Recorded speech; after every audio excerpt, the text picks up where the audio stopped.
My brothers and sisters, yesterday I buried a very, very dear brother to me. And subhanAllah, he was even younger than me. And I ask Allah subhanahu wa ta'ala to have mercy on him and make his grave a garden from Jannah, and all our deceased brothers and sisters and parents. Aamin, ya Rabbil Alameen. So when I was there, I looked at that grave and how tight it is and how dark it will be, and Allahu Alam how hot or how cold. And I felt like I want to remind myself and remind my beloved brothers and sisters of what can we do to protect ourselves from the punishment of the grave.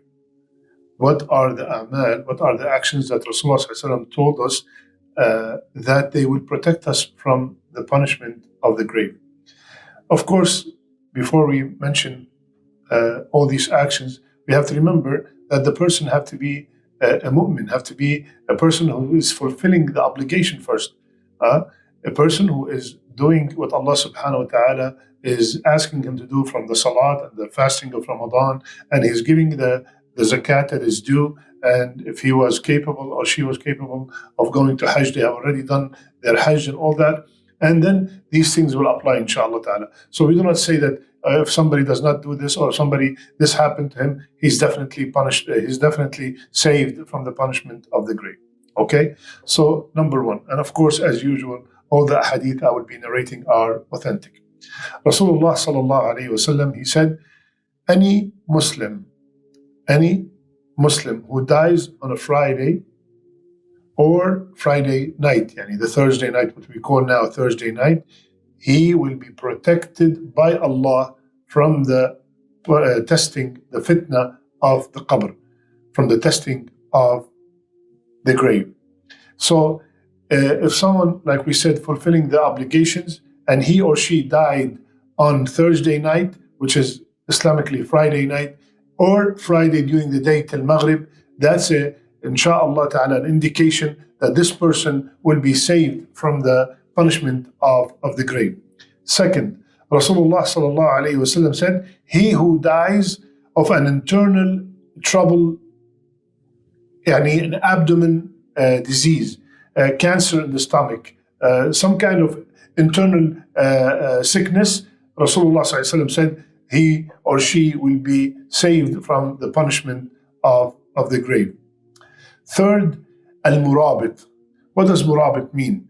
Murabit is the person who is stationed at the border of a Muslim country, defending that country from the enemy. Okay, he's on the border of a Muslim country, and there's an enemy on the other side, and he is stationed there with their weapons, and they are watching all night, and they take turns between day and night between each other to protect the Muslims in that country. It is called murabit.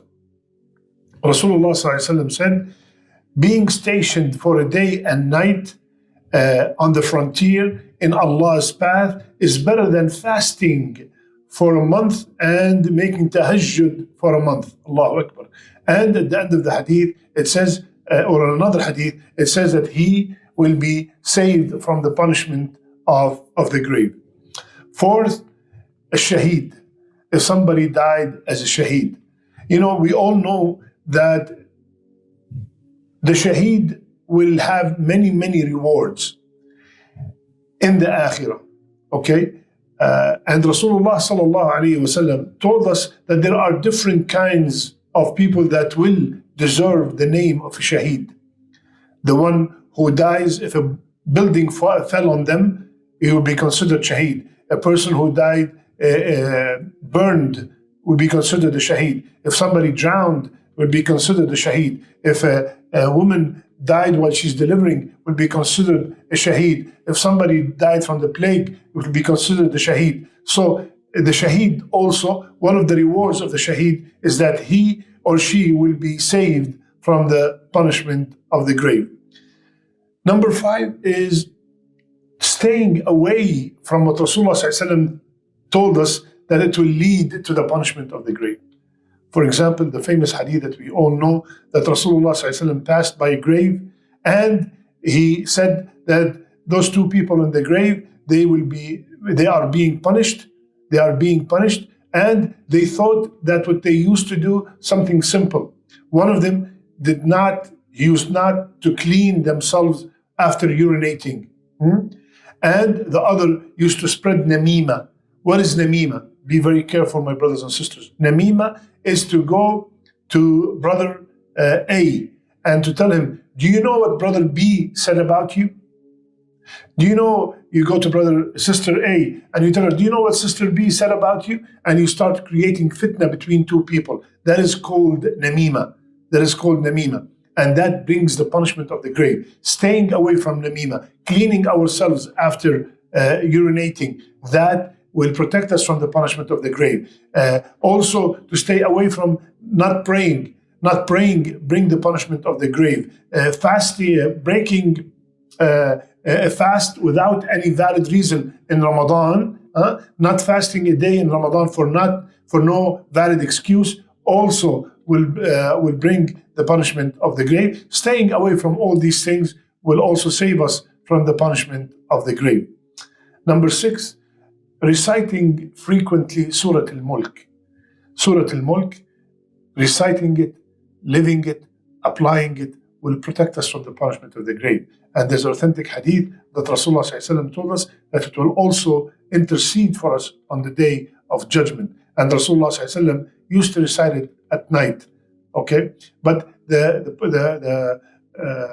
reciting it to protect from the punishment of the grave did not indicate day or night. Finally, my brothers and sisters, to protect ourselves from the punishment of the grave, ask Allah Azza wa Jal, make dua. Rasulullah sallallahu alayhi wa sallam used to make a dua every morning.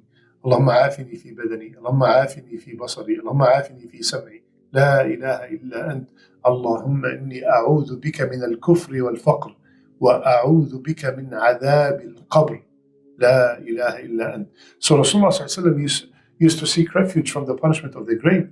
So why don't we ask Allah, Ya Allah, Allahumma inni a'udhu bika min adhab al-qabr. Ya Allah, save us from the punishment of the grave. Ya Allah, make our grave Jannah. Ya Allah, give us and make us from the people who are steadfast when they are being questioned on the grave, in the grave. So asking Allah Azza wa Jal to protect us from the punishment of the grave is also one of the ways to be saved from the punishment of the grave.